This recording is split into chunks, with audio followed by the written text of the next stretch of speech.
Good morning, dear students. Today I am going to explain you the topic database management system, in which I will explain about the database management keys. What is the learning objective of this topic is to enhance the knowledge of students about the use of keys in the database management, designing of DBMS database tables.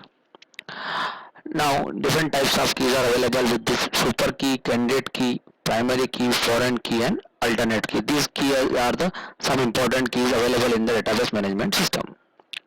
Now for super key. Super key, it is the set of one or more attribute which uniquely identify the record from the relation. For example, in the employee table there is the employee number, name, address, salary. These are some fields. How you can identify the records?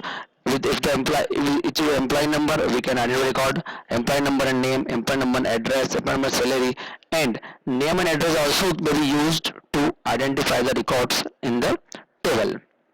So these are the some super keys available in the table by which we can identify the record. Now what is candidate key? The minimal super key is called a candidate key, or you can say irreducible super key is called a candidate key. Means the key which cannot be reduced, it may be the candidate key apart from the super key. There are so many super keys. The above super keys, from the above super key there are some candidate key which are employee number and name and address, because if we split the name and address then we cannot identify the record uniquely. Means employee number, by which employee number we can identify the record, and name and address both may be the used to the identify the record, that is the candidate key. Now primary key, it is one of the candidate key used by the designer. It gives you identification of a record. Means any candidate key may be the primary key.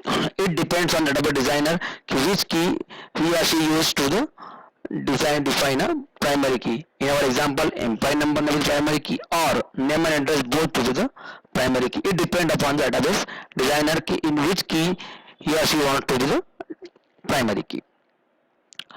Now foreign key, it is used as a reference of another table. For example, if we create a salary sheet for record of the salary of the employees, then employee number is a primary key of employee table, and it will be the foreign key for the salary sheet. Means only those values are permitted which exist in the salary table. Means employee which are exist in the master table to the employee table are permitted to the entry in the salary table. Means employee number will be the foreign key for salary sheet. It refers to the employee table. Now composite key, when a primary key contains two or more attributes, that is called as composite key. In our example, if we define name and address both as the primary key, it will be the composite key.